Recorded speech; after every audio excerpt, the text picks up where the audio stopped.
being able to identify that, the scripts, that's the part that got me right there when, when she told us to try to identify the same behaviors, the scripts every day, and that's when I actually took a step back and looked at the whole situation from the outside.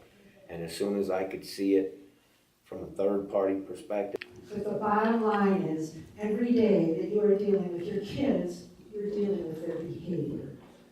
So that's what this training is all about. The SOS class was very different because it gave us a different mindset on how to look at how you communicate with your child. Versus someone who's lived it, experienced it, and has that, real world experience. Yeah, and I don't know, I guess more of a trust in what she's saying because she's done.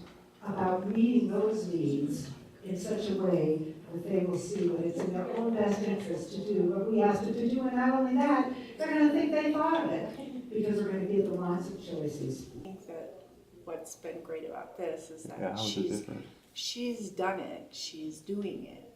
The way Sandy had presented it is, she would give application and just interaction, and it just seemed, to make a lot more sense the way she was presenting it. I mean, she does foster care, so it's nice to hear someone who is engaging with some of the more difficult kids like we do. One is a winner, because I'm going to tell you once, I'm going to tell you twice, I'm going to tell you 100 times, when there is a power struggle, and there is a winner and a loser, the power struggle will repeat itself, because nobody wants to lose along the way. But those kids, whenever they see a little gap in there, don't they just go for it, right? On to some other parenting classes specifically dealing with ADHD children, ADD children. So yeah, we've done some of, does it work? Not really.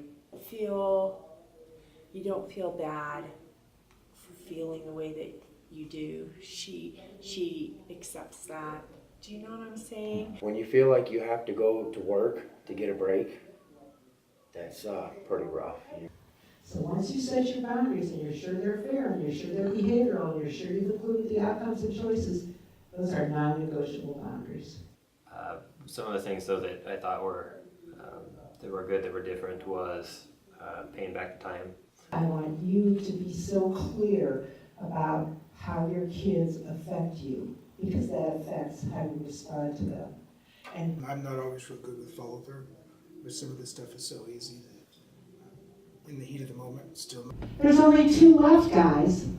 I think in my career, if I work with 1,000 kids in day treatment and hospital settings and mental health settings in schools, there's only 2 other reasons I have ever seen: power and control and attention. And it doesn't matter if it's positive or negative. That was the key thing, I think, is taking the undesirable behavior and then turning it and making it their choice. Sandwiching the behavior you want in the middle of, finish what you're doing, do the behavior, then we can do this. Set them on timeout forever. Definitely do that. Even my husband, all the parenting classes we've ever taken, he says this is like the best one that we've ever taken. And I just think, again, it's a realistic look. Would you guys please settle down? I'm yelling, I'm doing exactly what they're doing, even louder. I like how she talks about don't say respect. What does respect look like as an actual thing? We're seeing better behavior, fewer temper tantrums. And we talk about children with their magical thinking. You try telling the kids sometime, it's the rules. They'll look at you like, oh my God, it's the rules, like they're written in the sky. Anyway, he was picked up because he ran out of school and the cops picked him up. And he attacked the cop, by the way. I mean, talk about gutsy. That's when everything started falling into place, and I started figuring out how to implement those little positive things ahead of time to see it coming before it happened and go, okay, I know he's getting ready to come over here and get in my way. I just think she presents things in a very useful manner, and it just seems to make sense. So there's cooperation across the board and just lots of positive. I'm a lot more willing to give them the things that they want because I'm not upset, and and they're a lot more cooperative with me because they're getting what they want. So it's working really good.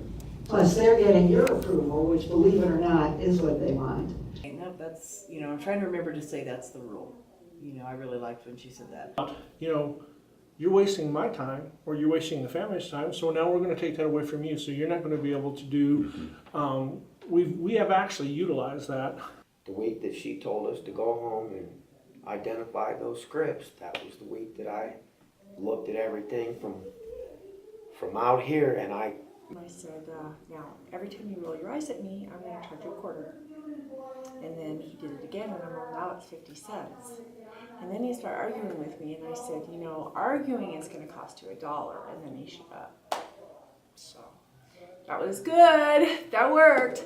And so, and helping me on their own and everything, where I'm not even asking them, and doing all kinds of little things that make me feel better all day long. So of course I feel better. I'm going to treat them better, and with me treating them better, they're going to treat me. As well as her fits, she's doing a lot better with that. Because it worked positively for me. I mean, if it works for me, of course I'm going to recommend it to other people and say, hey, it worked for me. And so I think it does have a pretty unique perspective that you don't see with a lot of other classes. The big difference between somebody standing up there being very self-righteous, and if you just do what I tell you, that it'll all work out. She's like, if it doesn't work, try something different. Here's some other ideas. So I like that. I like that she gives you some options. Start to try them, because you're going to be amazed, as this gentleman is, at how it begins to work.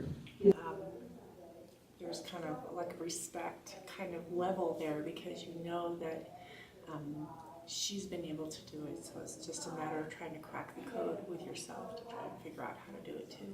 okay, you need to go away from You know what, I'm sitting down, and why don't you get up there? You guys got it! Why am I working so hard? That's awesome! It caught my attention, so I turned around and went, you know what? Thanks a lot, guys, for showing me that respect right there. I really appreciate it. You guys want an ice cream?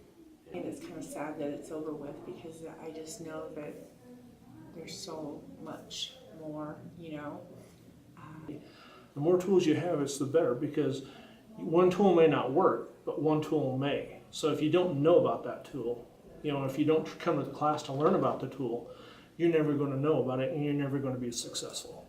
And I foster children. Right. And I've done it for 20 years. They create the chaos because it's familiar, just like those scripts you were describing. Their world is chaotic. They arrive right with their stuff packed in garbage bags. How long do they stay before they get? Kind of clicked into place all at once, and it takes time, like she said, when you grab the smallest thing and you start building up from there.